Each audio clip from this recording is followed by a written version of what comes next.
ST नहीं दे पा रहे उनके लिए बता दूं, अपने मोबाइल में अनअकैडमी लर्निंग ऐप इंस्टॉल कर लो। इंस्टॉल करने के बाद अपना मोबाइल नंबर डाल के लॉगिन कर लो। लॉगिन करने के बाद यहाँ पर गोल पूछेगा, तो गोल में आपको ये वाला गोल सेट करना है, UP PSC UP triple SC. उसके बाद आप यहाँ पर ट्राई अ मॉक टेस्ट लिखा होगा, ट्राई अ मॉक टेस्ट पे क्लिक करोगे तो आपके पास कई सारी एसटी खुल के आ जाएंगी। उसमें आप चाहो तो यूपीएसआई के एसटी पे क्लिक कर सकते हो।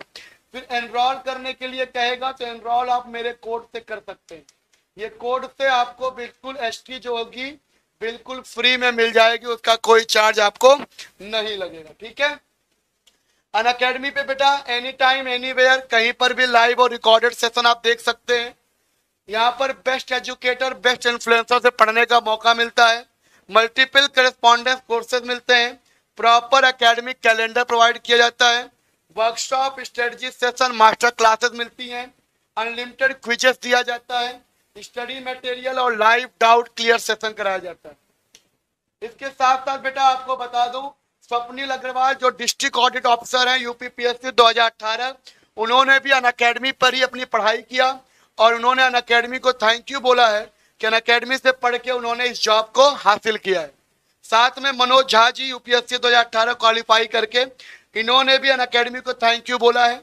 स्वप्निल शेखर भट्ट जी जो कॉमर्शियल टैक्स ऑफिसर बने यूपी पीएससी 2018 में, उन्होंने भी अनअकैडमी को थैंक यू बोला है, क्योंकि अनअकैडमी की प्रॉपर गाइडेंस से उन्होंने अपना सिलेक्शन लिया है। और साथ ही में आलोक कुमार पंकज जी भी कॉमर्शियल टैक्स ऑफिसर बने हैं, उन्होंने भी अनअकैडमी प्लस पर ही अपनी तैयारी किया था।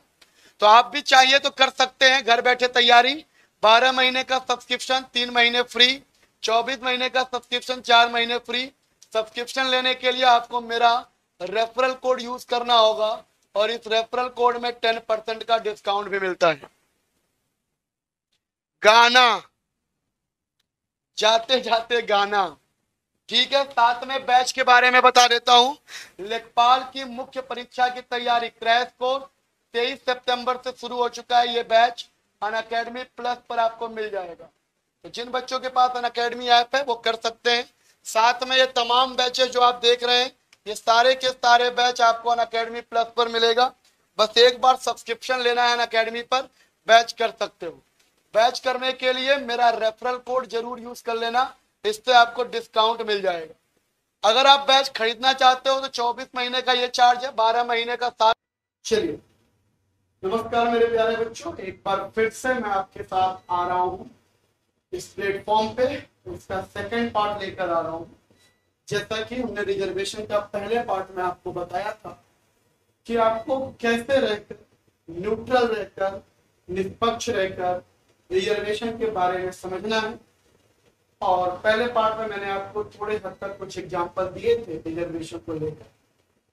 अब हम लोग बात करेंगे कि रिजर्वेशन एक्चुअल में क्या है, उसके बारे में हम लोग डिटेल में समझेंगे।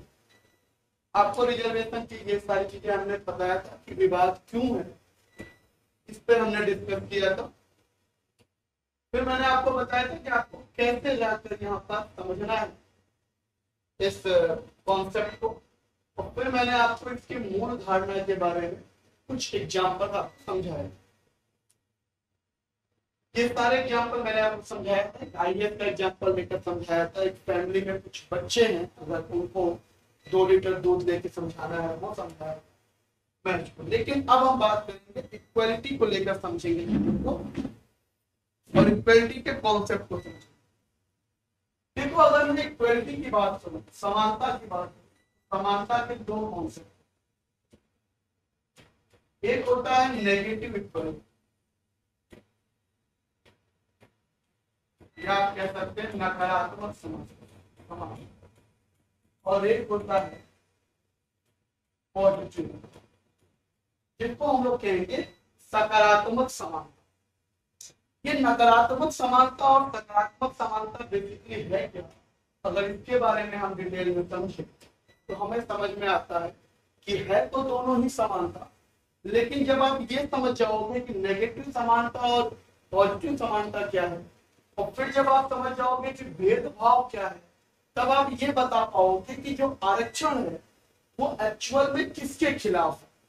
समानता के खिलाफ है, कि नेगेटिव समानता के खिलाफ है, कि पॉजिटिव समानता के खिलाफ है, या भेदभाव के खिलाफ। ये चीजें आपको बेहतर समझ में आएंगी। देखो नेगेटिव समानता ये होता है, अगर मान लो किसी भी देश में, किसी भी समाज में, किसी भी सोसाइटी में अगर ये बात रख दी जाए कि कोई भेदभाव नहीं,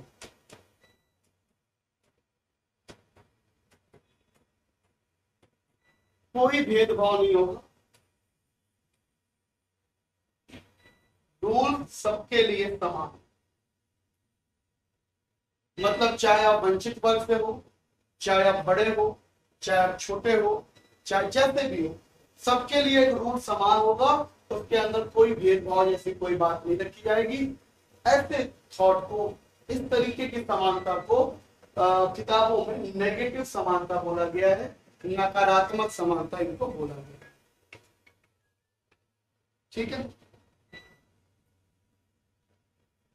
पॉजिटिव कॉन्सेप्ट वो था, पॉजिटिव कॉन्सेप्ट वो था जिसके बारे में हम लोग को बात करनी है। पॉजिटिव कॉन्सेप्ट ये है कि भेदभाव नहीं है, भेदभाव नहीं है, लेकिन व्यक्ति से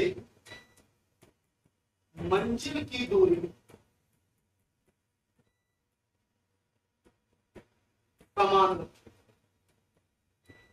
व्यक्ति से जो मंजिल की दूरी है वो समान रखेंगे। जैसे आपको यहाँ पे बताया गया कि यहाँ पर फैमिली में ए और बी है, समानता रहेगी, लेकिन अगर बी कमजोर है तो हम बी के लिए कुछ एक्स्ट्रा एफर्ट लगाएंगे। इस तरीके से अगर हम मैच की बात करें तो 6 फीट की दूरी है और ये 4 फीट की हाइट है, इसके लिए ये 4 फीट था, ट्रैक बॉल जहां डाली जाती है, इसके लिए ये 6 फीट था, इसको बराबर करेंगे। ये पॉजिटिव इक्वलिटी है। आईएएस का पेपर है, इनको इतनी सुविधाएं दी गई है, पहले से ही सुविधा वाला, इसको सुविधाएं नहीं मिली है उतनी, इन दोनों में ये आगे है, इसके लिए हम समान रखेंगे। मतलब ये होती है पॉजिटिव इक्वलिटी। कोई भेदभाव नहीं होगा, व्यक्ति से मंजिल की जो दूरी रहेगी वो क्या रहेगी, समान रहेगी, इक्वल रहेगी। इसको हम लोग कहेंगे पॉजिटिव इक्वलिटी और ये कहेगा नेगेटिव। आपको फैसला लेना है कौन सी इक्वलिटी मायने रखती है, पॉजिटिव इक्वलिटी मायने रखती है या नेगेटिव। शुरू में जो समानता लाई गई थी वो नेगेटिव समानता ही लाई गई थी, इक्वलिटी लाई गई थी, नेगेटिव इक्वलिटी थी। उसमें कई सारे आर्टिकल हैं, जब मेरा आप वो वाला लेक्चर आप पढ़ोगे केशवानंद भारती केस वाला, तो मुद्दा ही इसी पे था कि समानता का अधिकार, और बाद में आरक्षण को लेकर मुद्दा आया, वही मुद्दा था वो। आज हम आरक्षण को समझ रहे हैं। तो पॉजिटिव इक्वलिटी ये है कि व्यक्ति से मंजिल की दूरी समान रखेंगे। अगर कोई वंचित वर्ग है और कोई मजबूत वर्ग है तो पहले हम वंचित और मजबूत को सामने लाएंगे, फिर कॉम्पिटिशन करेंगे। इसी पे अगर हम भेदभाव की बात करें, अगर हम भेदभाव की बात, तो भेदभाव भी 2 प्रकार का है। अगर हम भेदभाव की बात करें तो भेदभाव भी 2 प्रकार के होते हैं। शोषणात्मक भेदभाव और दूसरा भेदभाव जो होता है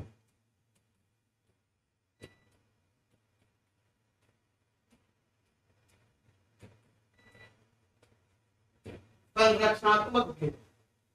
मतलब शब्द से ही आपको मालूम चल रहा होगा, एक भेदभाव कुछ इस प्रकार से होता है जिसमें किसी का शोषण हो जाता है, और एक भेदभाव इसलिए किया जाता है किसी को बचाने के लिए किया जाता है। शोषणात्मक भेदभाव और संरचनात्मक भेदभाव, कई सारे एग्जाम्पल। पहले जो, अगर हम वैदिक काल में जाएं या पहले कुछ भी जाएं, तो शोषणात्मक भेदभाव हुआ था। दलित वर्ग को पढ़ने की छूट नहीं होती थी, उनको लोग टच नहीं करते थे, उनको कहीं बैठने नहीं दिया जाता था, बड़े समाज में उनके ऊपर शोषण होता था। ऐसे तमाम से एग्जाम्पल है, केरल में है, कर्नाटक में है, अमेरिका में जो दासों के साथ हुआ वो सब क्या था, शोषणात्मक भेदभाव। मतलब ये भेदभाव जिससे सेकंड वाले का शोषण होगा। संरचनात्मक भेदभाव ये है, इस तरीके का भेदभाव करिए जिसमें किसी को बचाया जा सके, किसी का संरक्षण किया जा सके। किसी को ऊपर लाया गया। तो चूंकि उस समय शोषणात्मक भेदभाव चल रहा था, इसलिए शोषणात्मक भेदभाव को खत्म करने के लिए नेगेटिव समानता रखा।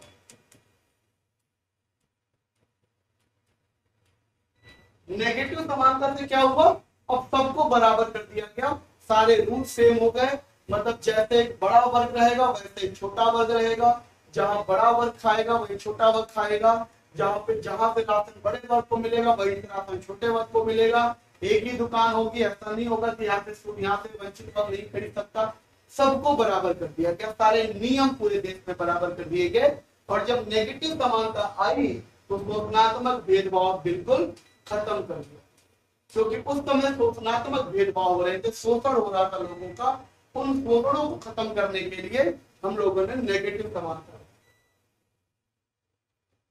मान लेते हैं कि आज से 10 साल पहले या आज से 100 साल 1000 साल पहले कुछ वंचित वर्ग थे, उनपे काफी शोषण हुआ। कुछ अच्छे लोग, बड़े लोग, रिच लोग, वो लोग शोषण किए। नेगेटिव समानता ला दी गई कि आज से सब बराबर। लेकिन जो बराबर है, जो यहाँ पर पहले से है, जो यहाँ पर ये, इनके अधिकार तो बराबर हो गए, ये इनके ऊपर अब शोषण नहीं कर सकते। लेकिन जब भी कहीं पे कोई भी कंपटीशन होगा, कोई भी चीज होगी, वहां पर ये तो हमेशा आगे रहेंगे, क्योंकि 1000 साल पहले ये आगे आ चुके हैं। और ये तो नीचे है, इनके लिए वो दूरी तो हमेशा दूरी है। हाँ, अब शोषण इनके ऊपर नहीं हो रहा है, तो मान लिया जाता है। लेकिन शोषण तो ठीक है, लेकिन जो 1000 साल पहले हुआ है, जिसकी वजह से वो पीछे, उसके लिए क्या किया, उसके लिए लेके आया गया पॉजिटिव।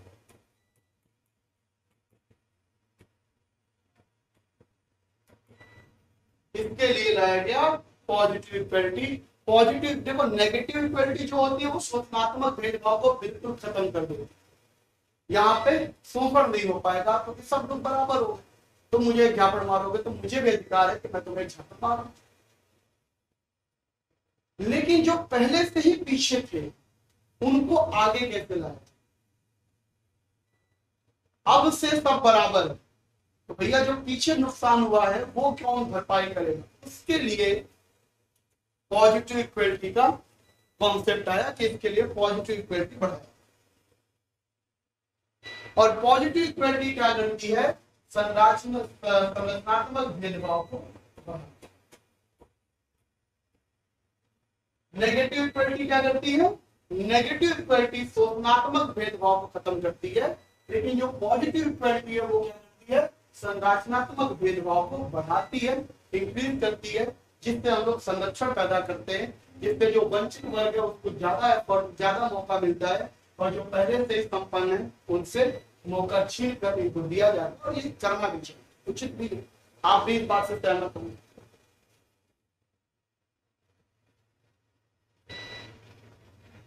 तो यहां से ये कॉन्सेप्ट समझ में आया कि जो आरक्षण है, जो रिजर्वेशन दिया गया, वो चूंकि समानता के खिलाफ नहीं दिया गया। आरक्षण समानता के खिलाफ नहीं है, आरक्षण बेसिकली नेगेटिव समानता के खिलाफ। भाई नेगेटिव समानता क्या करता है? सबको बराबर का अधिकार देता है।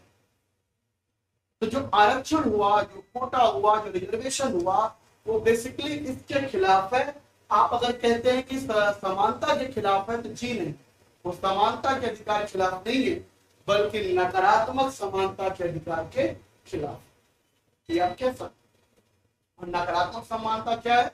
नकारात्मक समानता कहती है वो शोषण खत्म करती है, वो सबको बराबर करती है। लेकिन जो पीछे हैं उनको आगे लाने का मौका कौन देता है? तो वो पॉजिटिव इक्वलिटी देगी, संरचनात्मक भेदभाव को बढ़ाएगा। ये अभी तक जो हमने बात किया वो इंडिविजुअल बात, इंडिविजुअल ग्रुप के लिए बात, किसी एक व्यक्ति के लिए बात किया, किसी एक समाज के लिए। लेकिन अब जो बात होगी वो बेसिकली सामाजिक भेदभाव के बारे में बात किया जाएगा। सामाजिक भेदभाव और सामाजिक न्याय।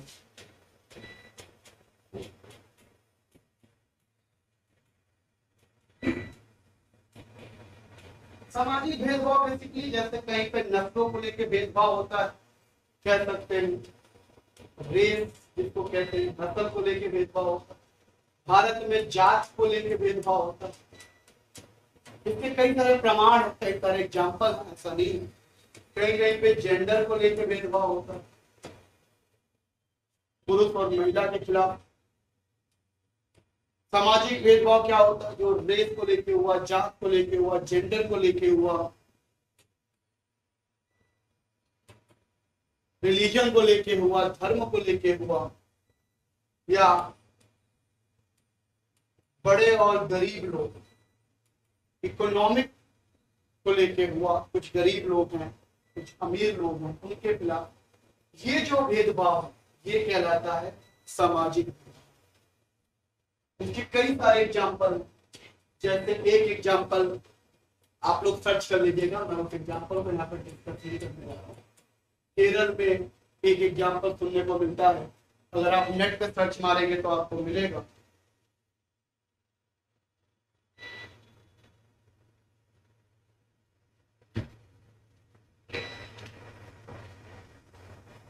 जिसे हम लोग कहते थे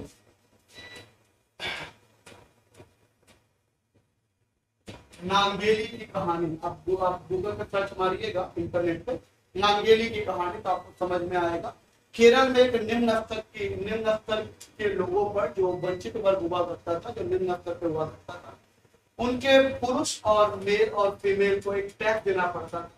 मेल को जो टैक्स देना पड़ता था वो हेड टैक्स था, मतलब वो सर उठा के आप सब पे कपड़ा रख के नहीं चल सकते बड़े लोगों के बीच। अगर ऐसा करते तो उनको हेड टैक्स देना पड़ता था। फीमेल को जो टैक्स देना पड़ता था वो ब्रेस्ट टैक्स देना पड़ता था। बहुत ही अजीब सा टैक्स था। ये था कि महिलाएं जो हैं, जो निम्न वर्ग की महिलाएं होंगी, वो जो बड़े लोग होंगे, जो बड़ी जात के लोग होंगे, उनके सामने वो कपड़े पहन के नहीं चल सकते, ऊपर का हिस्सा उनका पूरा खुला रहे। तो उसके लिए उनको ब्रेस्ट टैक्स देना पड़ता था, हेड टैक्स देना पड़ता था। इस तरीके के नियम थे निम्न वर्गों। कहीं जाके 1924 में यह नियम खत्म किया। और सारे एग्जाम्पल, जैसे दूसरा एग्जाम्पल अगर मैं कहूँ तो डॉक्टर B.R. अम्बेडकर,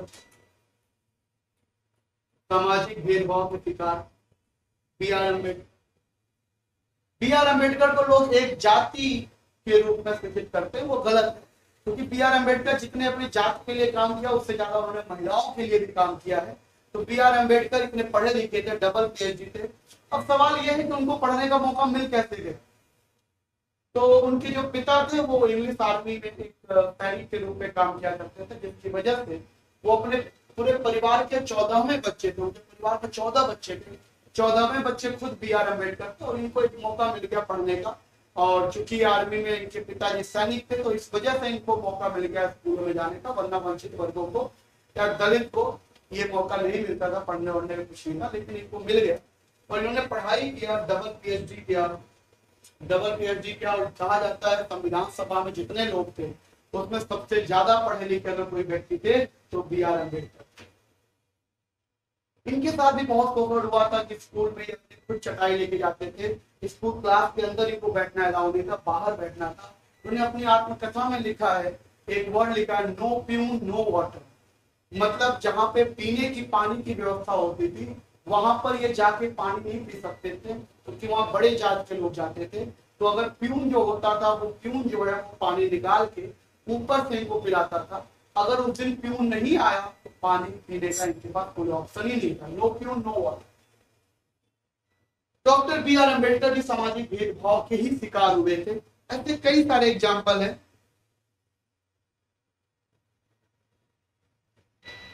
ऐसे एक नादर समुदाय था। ये जितने भी नाम मैं लिख रहा हूँ ये ताकि आप इंटरनेट पे सर्च मारेंगे आपको मिलेंगे। नादर समुदाय था। नादर समुदाय में भी एक चीज होती थी, यहाँ पे एक औरत ने फांसी लगा दी तो 1859 में जाकर वो टैक्स खत्म किया गया था। नादर समुदाय के ऊपर भी काफी शोषण हुआ करता। इस तरीके के सामाजिक भेदभाव से जब निकला है कोई वंचित वर्ग निकला है, तो हमें अधिकार है या हमें चाहिए इनको उस लेवल तक पहुंचाना। ये है। तो मूल धारणा जो आरक्षण का था वो बेसिकली ये।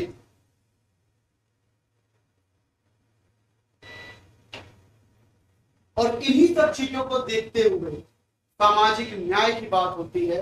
और फिर जब सामाजिक भेदभाव बढ़ा तो उसके लिए फिर एक स्टेप उठाना जरूरी था, जिसको कहा गया सामाजिक न्याय, या आप कह सकते हैं सोशल। देखो, जब सामाजिक न्याय की बात करेंगे तो इसके लिए पहले हम बात करेंगे कि हमारा जो स्टेट होता है वो स्टेट किस तरीके का होता है। स्टेट दो तरीके के होते हैं। स्टेट दो तरीके के होते हैं। एक होता है पुलिस स्टेट और एक होता है वेलफेयर स्टेट। पुलिस स्टेट और वेलफेयर स्टेट में क्या अंतर? देखो, पुलिस स्टेट जो होता है इसका काम केवल क्या होता है? लॉ और ऑर्डर। सही। पुलिस स्टेट कहता है कि लॉ और ऑर्डर मेंटेन होना चाहिए, लेकिन वेलफेयर स्टेट कहता है कि लॉ और ऑर्डर तो मेंटेन होगा ही होगा, साथ में कल्याण भी करने का काम वेलफेयर स्टेट करती है। किसका कल्याण? जो कल्याण के लाभ से वंचित रहे। तो वेलफेयर स्टेट का जो काम होता है वो बेसिकली क्या होता है? वेलफेयर स्टेट क्या करती है? ऐसे सिचुएशन में सकारात्मक कार्रवाई, जिसको एफर्मेटिव एक्शन था,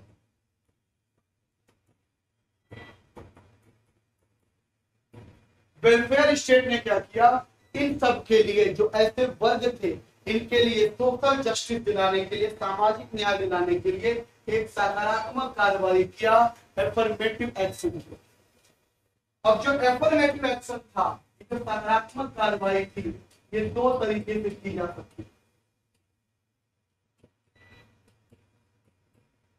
जो सकारात्मक कार्रवाई थी ये दो तरीके से की जा सकती। वो दो तरीके कौन से? एक तो है वरीयता, जिसको हम लोग कहते हैं प्रेफरेंस, और दूसरा जो था वो था आरक्षण, जिसको हम लोग कहते हैं रिजर्वेशन।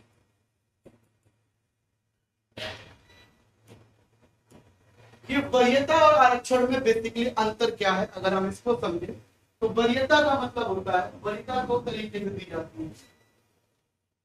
या तो सबको बराबर वरीयता, या कुछ एक्स्ट्रा एफर्ट के साथ प्रेफरेंस देना है। मतलब सबको, कुछ लोगों को प्रेफरेंस आप दे दीजिए। जैसे कुछ लोग हैं निम्न वर्ग के हैं, वंचित हैं, तो उनको प्रेफरेंस दे दीजिए, उनको एक्स्ट्रा। और दूसरा होता है उनको एक्स्ट्रा एफर्ट के साथ प्रेफरेंस देना। दो तरीके की प्रेफरेंस होती है वरीयता। एक तो सबको बराबर वरीयता दे दीजिए, या दूसरा किसी को एक्स्ट्रा एफर्ट के साथ वरीयता दे दीजिए। इसको समझेंगे कि ये प्रेफरेंस कैसे दिया जाता है, उस बात को हम लोग डिटेल में समझते हैं कि प्रेफरेंस कैसे दिया जाता है। जैसे मान लीजिए, अगर हम प्रेफरेंस की बात करें, बराबर वरीयता की बात करें, इस तरीके से समझिएगा। अगर मान लो कोई जनरल कैटेगरी का व्यक्ति है, उसके नंबर आ गए 700, 1000 में से उसके नंबर कितने आ गए? 700। कोई एससी कैटेगरी का है, उसके भी नंबर कितने आ गए? 700। और कोई एससी कैटेगरी में फीमेल है, महिला है, उसके भी नंबर कितने आ गए? जब तीनों के नंबर बराबर बराबर बराबर आ गए, 1000 में से सबके 700, तो अब इन तीनों में से किसका चयन किया जाए? मान लो चयन किसी एक का होना है, तो जनरल का हो, केसी का हो, केसी फीमेल का हो। ऐसे सिचुएशन में हम प्रेफर करते थे वंचित वर्ग को।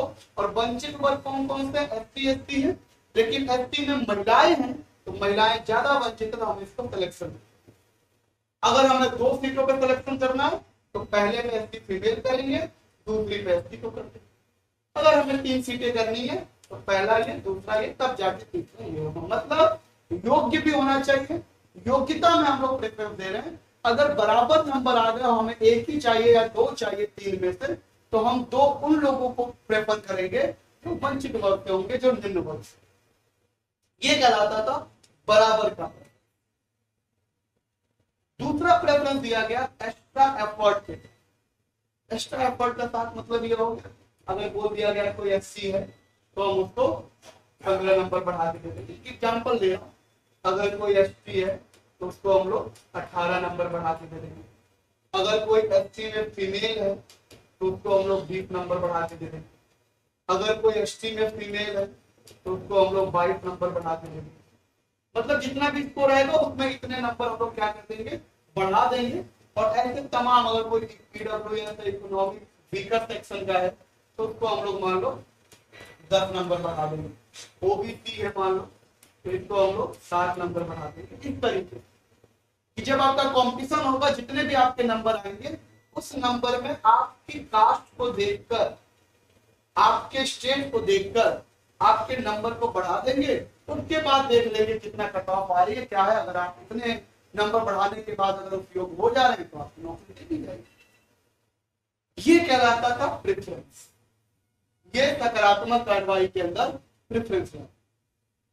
क्लियर, समझ में आई बात? प्रेफरेंस समझ में आया? जिसको हम लोग कहते थे, इसको हम लोग क्या कहते थे, वेटेज दे। इसको हम लोग क्या कहते थे, वेटेज दे। इन लोग को हम इतने नंबर का वेटेज दे दे रहे हैं। ये काफी वंचित वर्ग से है, इनको वो सुविधाएं नहीं मिल पाएंगे तो हमसे पीछे है, तो इतना नंबर हम इनको एक्स्ट्रा दे देते हैं। उसके बाद जो योग होगा वो आ जाएगा। लेकिन आरक्षण ये नहीं था, ये क्या था, इसको हम लोग क्या कहते थे, प्रेफरेंस।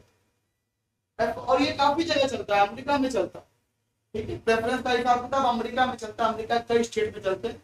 और ऐसा नहीं है कि आरक्षण केवल इंडिया में, कनाडा में भी है, जापान में भी है, स्विट्जरलैंड में भी है, बड़े बड़े देशों में, न्यूजीलैंड में भी है। ठीक है, अमेरिका में प्रेफरेंस चलता है, ब्रिटेन में भी प्रेफरेंस चलता है, यूके के जितने भी है प्रेफरेंस चलता है, लेकिन कुछ जगह आरक्षण भी चलता है। तो ये प्रेफरेंस का कॉन्सेप्ट। अब बात आती है रिजर्वेशन क्या।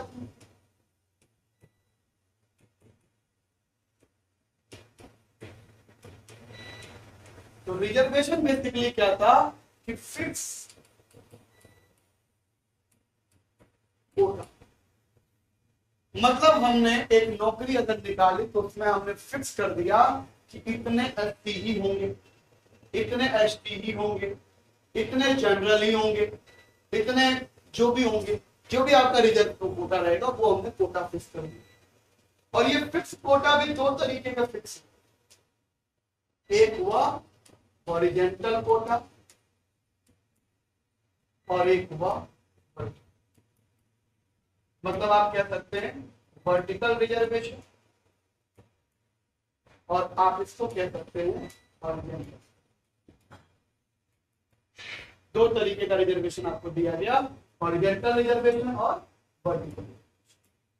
हॉरिजॉन्टल रिजर्वेशन और वर्टिकल रिजर्वेशन क्या है इसको हम लोग समझेंगे ध्यान से क्या होता है। और रिजर्वेशन के बारे में अगर आपको पढ़ना है तो आर्टिकल 15 और 16 में आप जाके देख सकते हैं, वहां पर आपको समझ में आ जाए।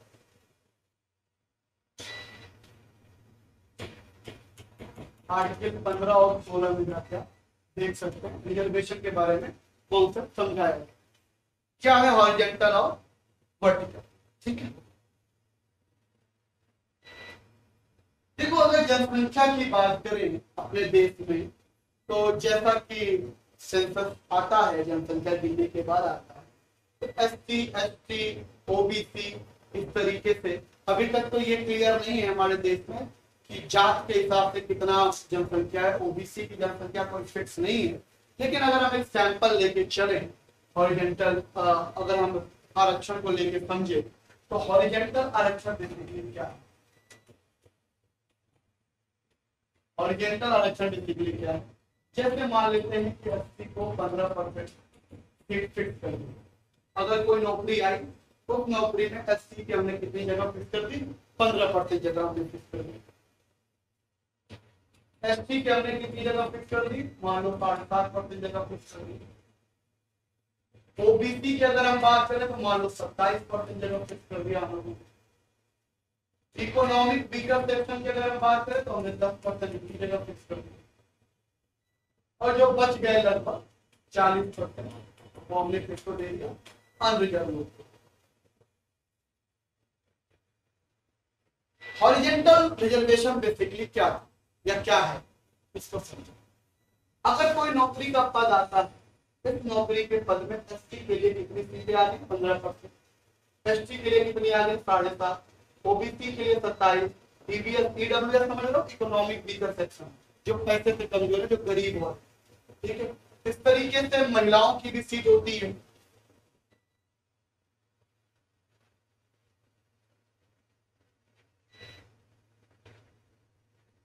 ठीक है, फीमेल या विकलांगों के लिए, डिसेबल लोगों के लिए 5% एग्जाम्पल ले लेते हैं इस तरीके से। तो हॉरिजॉन्टल क्या होता है, अगर मान लो कोई पेपर हुआ और उस पेपर में इन लोग की अलग cut off clear cut off रखी गई, और ये जो एससी वाला बंदा है वो उतने ही नंबर ले आया जो अनरिजर्व ने लाया, तो एससी वाले का मतलब ये हो गया कि पूरी नौकरी में मान लो 100 पद है, तो 100 में 15 पद जो होगा वो एससी के लिए होगा, चाहे वो अपने आप से आ गया हो नौकरी में,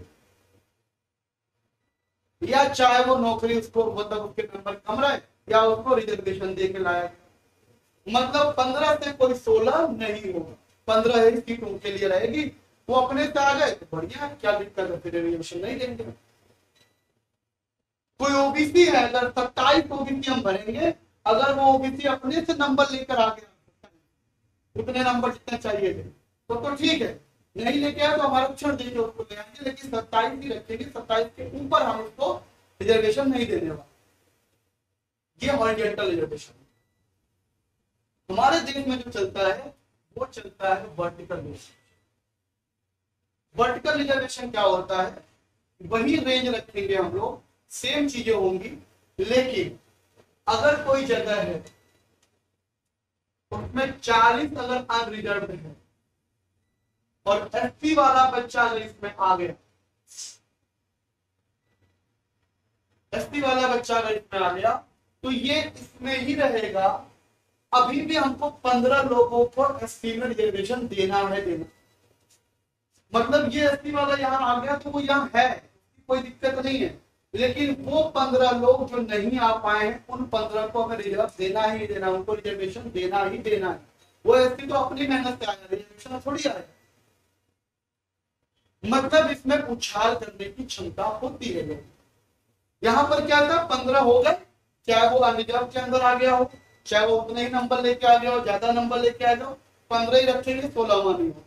लेकिन यहाँ पर क्या हो गया, अगर कोई एससी 40 अनरिजर्व के अंदर आ चुका है तो क्या बात है, वो रहने दो, तो उसमें जनरल की सीट गई, लेकिन जो 15% हमें देना था एससी को रिजर्वेशन, वो हम देंगे ही देंगे। क्लियर है?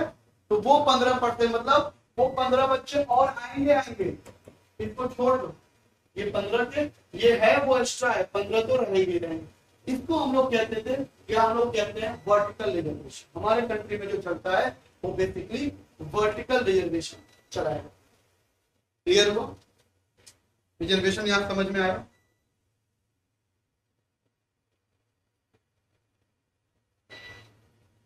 तो ये जो रिजर्वेशन का कॉन्सेप्ट है, अब कुछ लोग रिजर्वेशन के फेवर में रहते हैं, कुछ लोग रिजर्वेशन के अगेंस्ट में रहते हैं। फेवर वालों का अपना अलग तथ्य है, जो अगेंस्ट में रहते हैं उनके अलग तथ्य हैं, उनके अलग लॉजिक है, वो अलग लॉजिक देते हैं, फेवर वाले अलग लॉजिक देते हैं। फेवर वालों में जैसे कुछ महत्वपूर्ण लॉजिक पे हम बात करेंगे, जैसे कभी कभी मुझे सुनने को मिलता है, एक लॉजिक ये सुनने को मिल जाता है कि हमारे पुख्तों ने, हमारे पुरखों ने ये काम किया है, उसकी सजा हम क्यों हो, हम क्यों रिजर्व कर, हम क्यों जगह। बात सही है, लेकिन बात यहाँ पे आके थोड़ी सी, मुझे जहां तक हो सकता है, मैं गलत भी हो सकता हूँ, ये मेरा अपना व्यक्तिगत विचार भी हो सकता है, मैं ये कहता हूं कि जो आपके पुरखे हैं, बाबा, उन्होंने किसी का मर्डर किया हो, क्रिमिनल रहे हो, उस क्राइम के हकदार आप नहीं हो सकते। तो क्राइम के सजा आपको नहीं मिलेगी, वो होनी को थी, अगर वो मर गए, मिली नहीं मिली वो खत्म, अब आप लोग फेल। लेकिन अगर हम सिविल सोसाइटी की बात करें, सिविल अपील की बात करें, आपके बाबा ने जितनी प्रॉपर्टी कमाई वो प्रॉपर्टी आपके पिताजी को मिली, आपके पिताजी ने जो प्रॉपर्टी कमाई वो प्रॉपर्टी आपको मिली।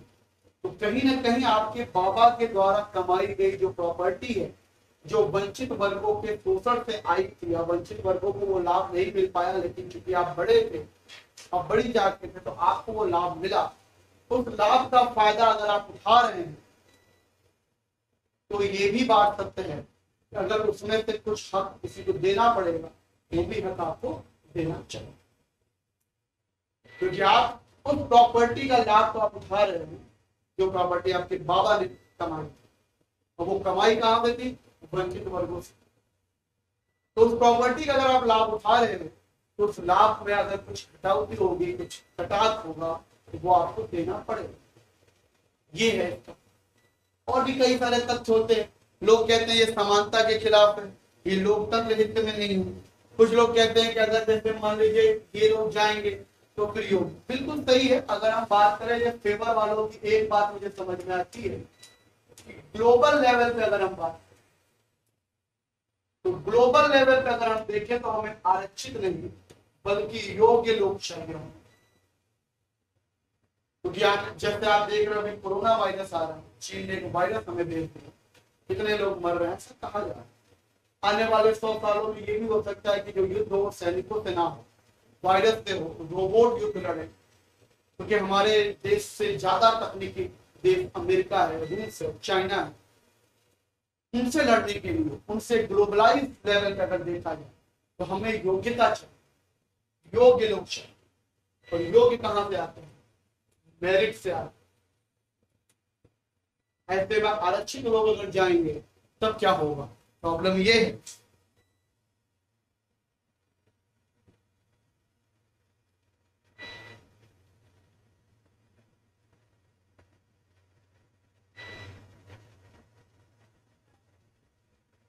बात इनकी भी कुछ हद तक बिल्कुल सही है, सही बात। ग्लोबल कंपटीशन में हमें योग्य लोग चाहिए होंगे, ये बात इतनी सही है। ये अगेंस्ट वाले बोलते हैं, जो आरक्षण के अगेंस्ट है वो बोलते हैं। जो आरक्षण के फेवर में है वो तो यही कहते हैं कि ये समानता का अधिकार है, लोकतंत्र के हित में है, हमारा अधिकार छीना गया है तो समान करने के लिए किया जा रहा है। ये तो उसके फेवर के लोग बोलते हैं। जो रिजर्वेशन के अगेंस्ट है वो ये बात कहते हैं ग्लोबल के बाद, ये कहते हैं योग्य लोग चाहिए, योग्यता चाहिए। बिल्कुल बात सही। यहाँ पे हम इस तथ्य को एक्सेप्ट करते हैं, मानते भी हैं, चाहिए होगा, योग्य लोग चाहिए। बेसिकली अगर हम समझें योग्यता है, अगर हम योग्यता पे बात करें तो योग्यता है, योग्यता आती कहां? अगर मान लो कोई परिवार है रिच, और इस रिच परिवार में एक लड़का है ए। अब चूंकि ये परिवार रिच है तो इसका माहौल भी क्या होगा? अच्छा हो, इसकी पढ़ाई लिखाई भी क्या होगी? अच्छी हो, इसके ट्यूशन गाइडेंस सब कुछ अच्छा हो। तो ये लड़का जो होगा, इसकी जो इनकम, जो ये लड़का होगा, ये कैपेबल हो जाए, सामर्थ्य हो जाए। अब जब कैपेबल हो जाएगा तो जाहिर सी बात है जब ये नौकरी करेगा तो इनकी जो इनकम होगी वो भी अच्छी हो। जब इनकम अच्छी होगी तो ये वापस से क्या बन जाएगी? रिच बन जाएगी। और ये सर्कल इसी प्रकार चलता है। लेकिन अगर मान लो कोई गरीब, गरीब का बेटा है कोई, इसको उतनी सुविधाएं अगर नहीं दी गई, इतनी सुविधाएं अगर उसको नहीं मिली, तो जाहिर सी बात है ये कैपेबल नहीं रहेगा, सामर्थ्यवान नहीं रहेगा। जब सामर्थ्यवान नहीं रहेगा तो इसको वो नौकरी नहीं मिलेगी, इसकी जो इनकम है वो क्या हो जाएगी? घट जाएगी, और फिर ये क्या बन जाएगा? गरीब। ऐसे केस में अगर देखा जाए तो जो रिच है वो रिच होते जाएंगे और जो गरीब है वो तो गरीब ही रहेंगे। इस बैलेंस को कैसे किया जाए, इसको हम लोग कहते हैं दुष्चक्र। क्या कहते हैं? दुष्चक्र है। इनको कैसे बैलेंस किया जाए? मानते हैं आपकी योग्यता वाला कॉन्सेप्ट बिल्कुल सही है, बिल्कुल मैं मानता हूं आपकी योग्यता वाला, लेकिन योग्यता तो ये है, और योग्यता आती कहां से? महात्मा गांधी ने भी कहा था, कार्ल मार्क्स ने कहा था, योग्यता जो है वो एक सोशल प्रोडक्ट है। योग्यता क्या है? वो सोशल प्रोडक्ट। योग्यता आप कोई घर से लेके नहीं आते, आपको समाज योग्य बनाता है। आपके जीन आपको योग्य बना सकते हैं, आपका माहौल, आपका एनवायरनमेंट, आपके टीचर, आपकी क्लासेस, आपकी पढ़ाई, आपकी लिखाई, आपके फ्रेंड, ये लोग आपको योग्य बनाते हैं। योग्यता आप किसी ऐसे नेचुरल गिफ्ट लेके नहीं आते हैं कि मैं योग्य पैदा हुआ। आप धरती पर आए थे, वो भी धरती पर आया था, लेकिन आपको अच्छे परिवार मिला, अच्छा जीन मिला। आपके परिवार में कोई बाबा, दादा, कोई पिता, कोई देख रहा होगा, वो जीन आप मिले। जीन पे भी आपको कोई अधिकार नहीं, वो तो एक मिल गया, गिफ्ट मिल गया। उसके बाद आपको स्कूल अच्छे मिले, आपको आईक्यू लेवल की मैं बात अलग से करूंगा, आईक्यू लेवल अलग चीज होती है, इस पर अभी हम बात नहीं कर रहे हैं। माना कुछ लोग के अंदर आईक्यू लेवल पहले से होता है, लेकिन मैं नॉर्मल बिहेवियर की बात करूं तो समाज से ही आपको योग्यता मिलती है। तो अगर समाज ने आपको योग्य बनाया है तो योग्यता को आप समाज में डिस्ट्रीब्यूट करने का भी अधिकार केवल आपको, आप डिस्ट्रीब्यूट करेंगे। तो योग्यता यहां पे निकलती है। माना कि ग्लोबल कंपटीशन के लिए हमें योग्य चाहिए, लेकिन उस योग्यता को लाने के लिए भी हमें रिजर्वेशन की आवश्यकता पड़ेगी।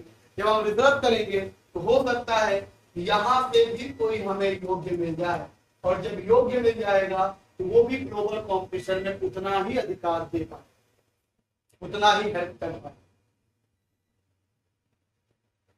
मेरी बात आप समझ पा रहे हैं? ये कॉन्सेप्ट आता है यहां से मेरिट का, योग्यता।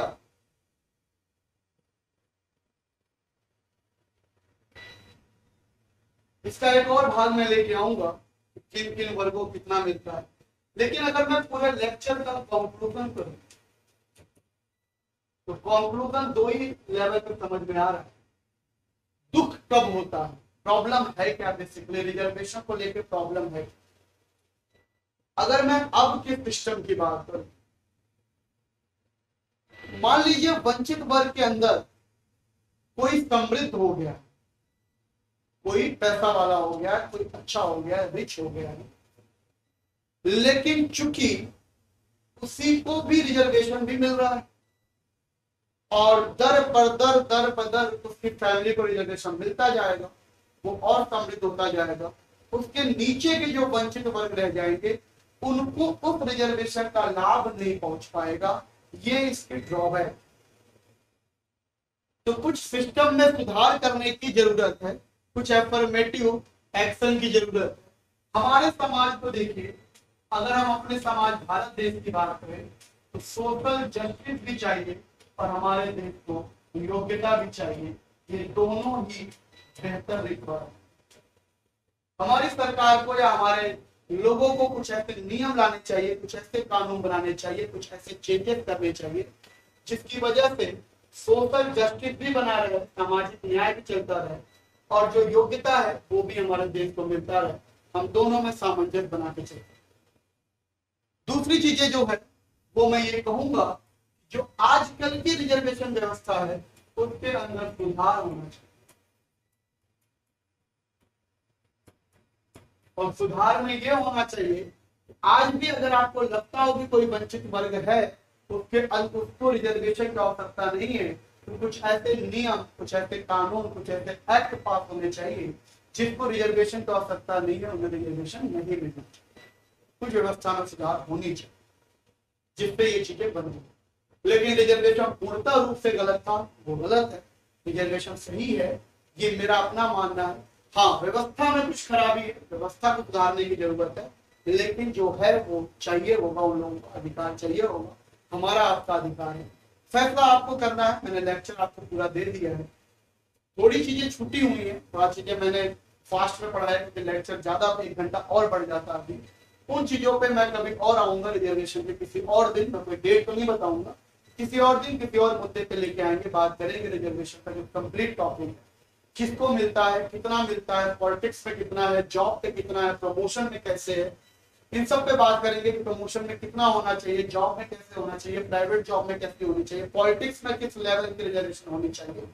इन सब चीजों पे हम लोग बात करेंगे, समझेंगे इसको डिटेल में। लेकिन आज का लेक्चर ज्यादा बड़ा ना करते हैं, इसको शॉर्ट में रखते हैं।